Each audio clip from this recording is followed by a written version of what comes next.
हमने last video में pronoun के फर्स्ट पर्सन के बारे में पढ़ा था। तो फर्स्ट पर्सन कौन कौन से थे? ही, शी, इट एंड दे। और हमने इनके objective form and possessive form के बारे में भी पढ़ा था। ये हमारे सब्जेक्टिव फॉर्म थे। इसमें से ही, शी, इट, ये तीनों क्या होते हैं? सिंगुलर। और दे क्या होता है? प्लूरल। यानी कि ही, शी, इट तो यूज किया जाता है जब कोई भी व्यक्ति एक हो, और दे यूज किया जाता है प्लूरल के लिए, यानी दो या दो से अधिक लोगों के लिए। इनका ऑब्जेक्टिव फॉर्म, शी का, ही का ऑब्जेक्टिव फॉर्म क्या हो जाएगा? हिम। इसका पोसेसिव फॉर्म हो जाएगा हिज। शी का हो जाएगा हर। इसका पोसेसिव फॉर्म हो जाएगा हर। इट का, it objective form and its possessive form. They का, them objective form, their possessive form. ये हमने लास्ट वीडियो में प्रोनाउन चार्ट के बारे में पढ़ा था, और ये होते हैं फर्स्ट पर्सन। अब हमने आज पढ़ेंगे सेकंड पर्सन का pronoun chart and third person का pronoun chart.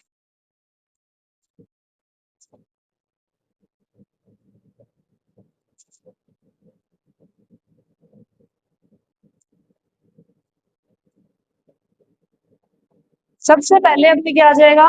Subjective,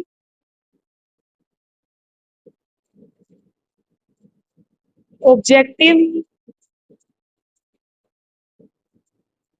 and possessive.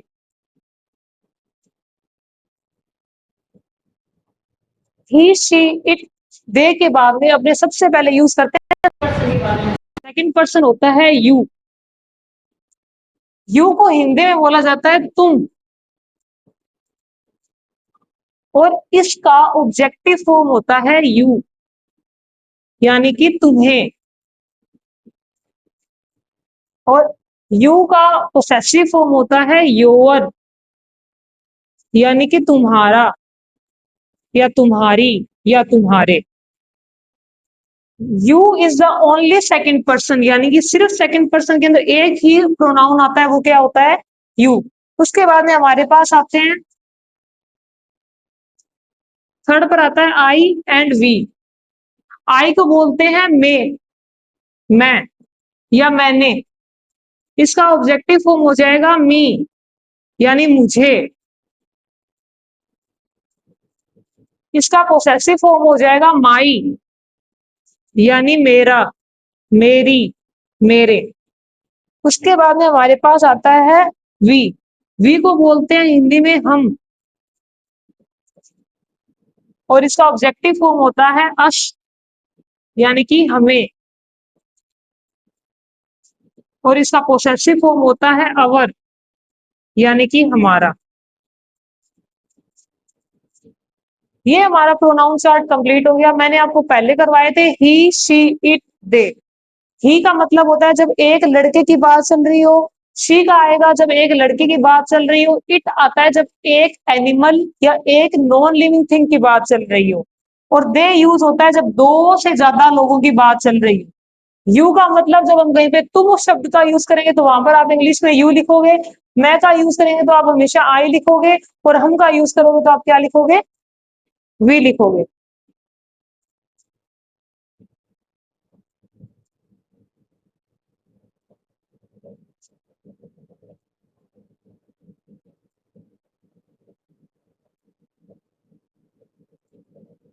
अब देखिए ये प्रोनाउन चार्ट यूज कैसे किया जाता है। देखो हम पहले हिंदी का देखते हैं। सबसे पहले हमारे पास एक सेंटेंस आता है, मैंने उसे देखा। या फिर हम गांव जाएंगे। यहाँ पर ये क्या है? सब्जेक्ट। यानी सब्जेक्ट वो होता है जिसके द्वारा कोई भी काम किया जा रहा हो। ठीक है, ये होता है ऑब्जेक्ट, और ये हमारी वर्ब। सेम, ये क्या हो जाएगा? सब्जेक्ट जाना क्या हो जाएगा, वर्ब। फ्री हमारी क्या होते हैं, कॉम्प्लीमेंट्री, यानी अलग से चीजें। अब देखो, हर सब्जेक्ट में ऑब्जेक्ट आए ये जरूरी नहीं है। हर सब्जेक्ट, कोई भी सब्जेक्ट के साथ हमेशा ऑब्जेक्ट लेकर आना जरूरी नहीं है। कुछ सेंटेंस ऐसे भी होते हैं जिनके अंदर ऑब्जेक्ट नहीं होता। और ऑब्जेक्ट हमेशा प्रोनाउन हो ये भी जरूरी नहीं है। ऑब्जेक्ट कभी नाउन भी हो सकता है, जैसे कि मैंने आम खाया, या फिर उसने आम खाया। उसने आम खाया, इसमें उसने तो क्या हो गया, सब्जेक्ट। आम क्या हो गया, ऑब्जेक्ट। और खाया क्या हो गया, वर्ब। यानी ये कोई प्रोनाउन नहीं है। ये जरूरी नहीं है कि हमारे पास ऑब्जेक्ट हमेशा क्या है, प्रोनाउन है। सब्जेक्ट हमेशा प्रोनाउन है। लेकिन जो मैंने आपको प्रोनाउन चार्ट करवाया है, उससे हमें क्या पता चलेगा कि अपने ऑब्जेक्ट सब्जेक्ट की जगह अपने को उसकी इंग्लिश की ट्रांसलेशन करने में हेल्प मिलेगी। जैसे कि आपको मैंने बताया, मैंने, मैं को इंग्लिश में क्या बोलते हैं, आई। उसे, अब इस सेंटेंस से मुझे ये नहीं पता चल रहा कि ये जो उसे है वो क्या है, वो लड़की है या लड़की है, यानी ही है या शी है। तो मैं इनमें से कोई भी एक वर्ड यूज कर सकती हूँ। क्या यूज करूंगी मैं, ऑब्जेक्ट हमेशा लास्ट में लगता है, सब्जेक्ट हमेशा पहले लगता है। मैं इसका ऑब्जेक्टिव फॉर्म यानी ही का ऑब्जेक्टिव फॉर्म क्या होगा, हिम। अगर शी का लिखूं तो हर। देखने का मतलब होता है सी, लेकिन यहाँ पर सेकंड फॉर्म लग जाएगी क्योंकि ये पास्ट टेंस में है। यहाँ पर आ जाएगा शो। आई शो हिम अगर वो लड़का है तो, आई शो हर अगर वो लड़की है तो। ये यूज होता है हमारे प्रोनाउन का। उसके बाद में अब आज अपने थोड़ा बहुत स्टार्ट करेंगे टेंस के बारे में। देखिए, ये तो जो प्रोनाउन होता है, प्रोनाउन के लिए नॉलेज लेना इसलिए जरूरी है जिसकी वजह से आपको टेंस के अंदर, अगर आप टेंस को चेंज कर रहे हो, उसमें सब्जेक्ट ऑब्जेक्ट पहचानने में गलती नहीं होगी। इसलिए हम क्या यूज करते हैं, प्रोनाउन चार्ट यूज करते हैं। अब अपने टेंस का जो मेन मटेरियल होता है वो शुरू होता है उसके पार्ट से। टेंस को हिंदी में बोला जाता है काल, जिसका मतलब होता है समय। टेंस के तीन पार्ट होते हैं, first past, second present and third future. Past का मतलब होता है वो समय जो बीत गया हो, यानी कि भूतकाल। प्रेजेंट का मतलब होता है वो समय जो अभी चल रहा है, यानी कि वर्तमान काल। और फ्यूचर का मतलब होता है वो समय जो आएगा, यानी भविष्य काल। अब देखिए, पास्ट प्रेजेंट फ्यूचर को भी तीन तीन चार चार भाग में डिवाइड किया गया है। पहला होता है इंडेफिनेट,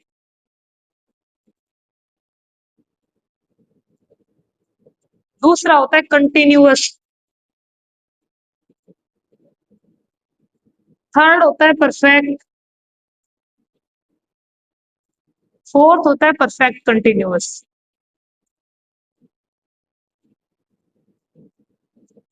यानी past indefinite, continuous, present, perfect continuous. और यही चारों नाम हमारे पास क्या आ जाएंगे, इसके अंदर कॉमन आ जाएंगे।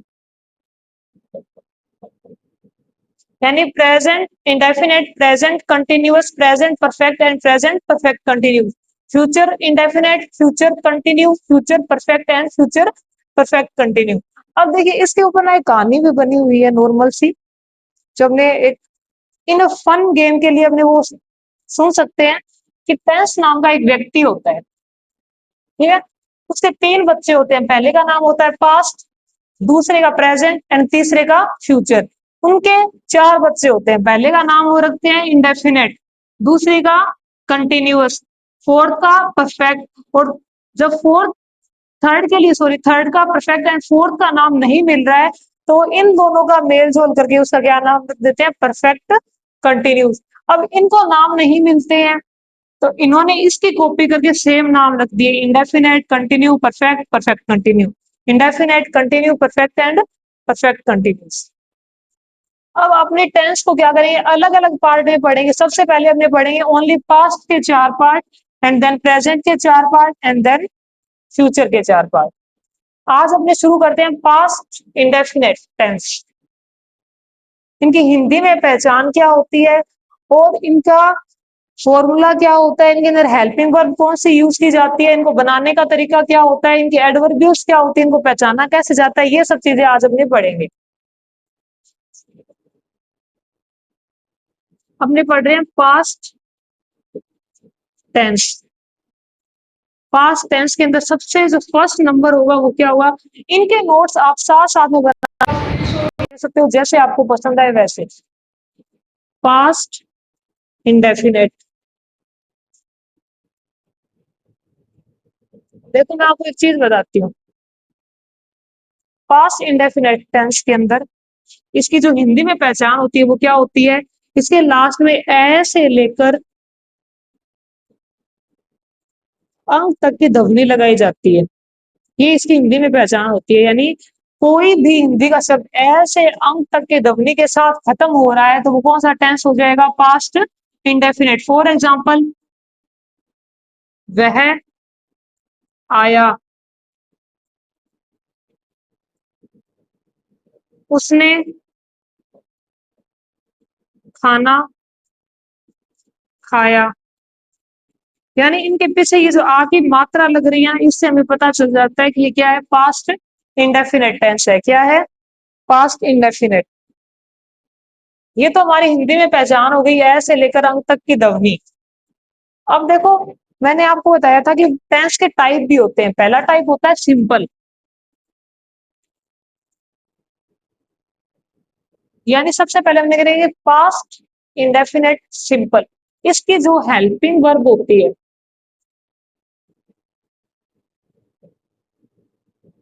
वो नहीं होती है, उसकी जगह अपने हमेशा क्या लगाते हैं, वर्ब की सेकंड फॉर्म लगाते हैं। अभी जितने भी टेंस है, जितने भी टेंस यानी कि फ्यूचर के चार, प्रेजेंट के चार एंड पास्ट का इंडेफिनेट छोड़ के और बाकी के तीन, सिर्फ एकमात्र ऐसा टेंस होता है जिसमें वर्ब की सेकंड फॉर्म लगती है, वो होता है पास्ट इंडेफिनेट सिंपल। कौन से टेंस में ओनली वर्ब की सेकंड फॉर्म लगाई जाएगी, पास्ट इंडेफिनेट सिंपल। और कोई भी टेंस में वर्ब की सेकंड फॉर्म का यूज नहीं किया जाता है पास्ट इंडेफिनेट सिंपल के अलावा। अब देखिए इसका फॉर्मूला क्या होता है, फॉर्मूला बोल दो, क्लू बोल दो, आप कुछ भी बोल सकते हो, क्लू बोलते हैं, CLU। क्लू क्या हुआ, सबसे पहले आता है सब्जेक्ट, उसके बाद में आती है वर्ब की सेकंड फॉर्म, उसके बाद में आता है ऑब्जेक्ट। ठीक है, इसका एक हिंदी बना के देखते हैं। उसने खाना खाया। अब इससे इंग्लिश बनाओ। सबसे पहले इसमें सब्जेक्ट कौन सा आएगा, उसने। ये लड़की है या लड़का है, ये है लड़का, तो हमने लिखेंगे ही। खाना खाया, ये हमारे पास क्या है, वर्ब है। ये सब्जेक्ट, ये वर्ब। वर्ब यानी खाया को क्या बोलते हैं इंग्लिश में, ईट। ईट की सेकंड फॉर्म क्या होती है, एट। और इसकी थर्ड फॉर्म होती है इटन। तो हमने क्या लिखेंगे, वर्ब की सेकंड फॉर्म लिखेंगे यानी कि एड लिखेंगे, ही एड। अब उसने क्या खाया, खाना खाया, यानी कि ये क्या हो गया, ऑब्जेक्ट। ही एट फूड, उसने खाना खाया, ये क्या हो जाएगा हमारा, पास्ट इंडेफिनेट सिंपल। अब आपको इसमें ये पता करना है कि पास्ट इंडेफिनेट सिंपल टेंस सिर्फ एकमात्र ऐसा टेंस होता है जिसके अंदर वर्ब की सेकंड फॉर्म का यूज हो रहा है, और कोई भी टेंस में वर्ब की सेकंड फॉर्म का यूज नहीं किया जाएगा।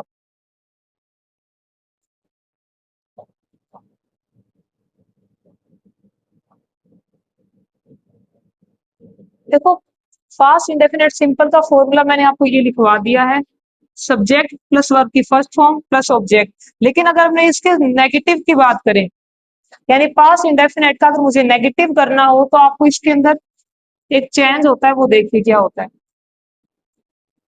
इसके अंदर कोई भी हेल्पिंग वर्ब का यूज नहीं किया गया है, लेकिन जब हमने इसको नेगेटिव में चेंज करते हैं तो सबसे पहले आता है सब्जेक्ट, उसके बाद में इस वर्ब की सेकंड फॉर्म के दो टुकड़े किए जाते हैं।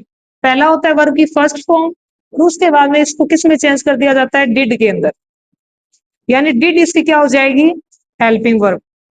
तो सब्जेक्ट के बाद में जस्ट बाद में क्या आता है, हेल्पिंग वर्ब, और इसकी हेल्पिंग वर्ब क्या है, डिड। वर्ब की कौन सी फॉर्म लग जाएगी, फर्स्ट फॉर्म, और प्लस में क्या आ जाएगा, ऑब्जेक्ट। ये हमारा हो गया past indefinite negative tense. Simple का तो आपको सिर्फ ये एक फॉर्मूला याद रखना है, सब्जेक्ट प्लस वर्ब की फर्स्ट फॉर्म, सॉरी वर्ब की सेकंड फॉर्म प्लस ऑब्जेक्ट। और हमारे नेगेटिव का जो क्लू होगा वो क्या होगा, सब्जेक्ट प्लस हेल्पिंग वर्ब यानी कि डिड प्लस वर्ब की फर्स्ट फॉर्म प्लस ऑब्जेक्ट। इसकी हिंदी बनाते हैं, उसने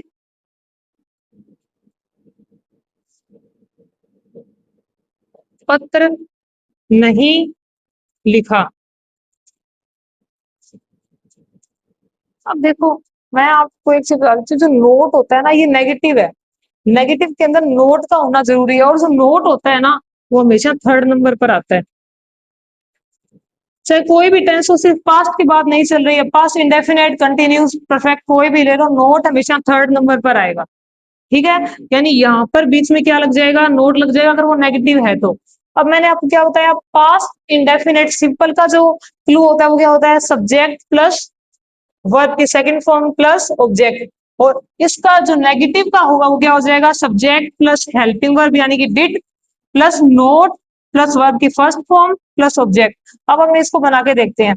सब्जेक्ट हमारे पास क्या लिखा है, उसने यानी कि ही, फिर हेल्पिंग वर्ब यानी कि डिड, फिर ये नेगेटिव है तो यहां पर क्या लग जाएगा, नोट। लिखना को क्या बोलते हैं इंग्लिश में, राइट।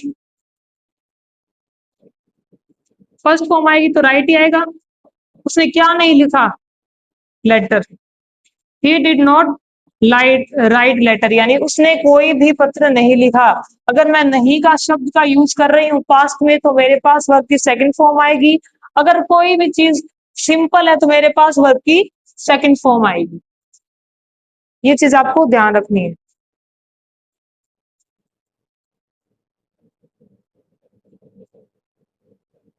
देखो आज जो हमने पढ़ा एक बार उसको रिवाइज करते हैं, और आप उसको अच्छे से लिखिए, उसके बाद में अपने कल करेंगे। देखिए, पहले मैंने बताया पास्ट इंडेफिनेट की पहचान हिंदी में ऐसे अंक तक की दवनी।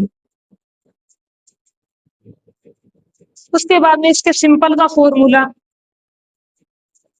यानी पास्ट इंडेफिनेट सिंपल के फॉर्मूला क्या होगा, सब्जेक्ट प्लस वर्ब की सेकंड फॉर्म प्लस ऑब्जेक्ट। और इसके नेगेटिव का फॉर्मूला क्या होगा, सब्जेक्ट प्लस वर्ब की सेकंड फॉर्म हटा के मैं क्या लगा दूंगी, डिड, जो क्या हो जाएगी इसकी हेल्पिंग वर्ब। प्लस में थर्ड नंबर पर हमेशा क्या लगेगा, नोट लगेगा। प्लस में वर्ब की कौन सी फॉर्म आ जाएगी, फर्स्ट फॉर्म, प्लस में ऑब्जेक्ट। ये आज उन्होंने इनके दो फॉर्मूले पढ़े हैं, पहला है सब्जेक्ट प्लस वर्ब की सेकंड फॉर्म प्लस ऑब्जेक्ट, जो सिर्फ सिंपल टेंस में यूज किया जाएगा। और एक चीज और, वर्ब की सेकंड फॉर्म सिर्फ पास्ट इंडेफिनेट सिंपल टेंस में यूज की जाती है, और कोई भी टेंस के अंदर यूज नहीं की जाती है। कितने भी टेंस होते हैं उसमें वर्ब के सेकंड फॉर्म का सिर्फ एक जगह यूज होगा, वो है पास्ट इंडेफिनेट सिंपल। उसके अलावा अगर ये नेगेटिव में चेंज हो रहा है तो मैंने इसको क्या कर दिया, वर्ब की सेकंड फॉर्म और डिड में डिवाइड कर दिया।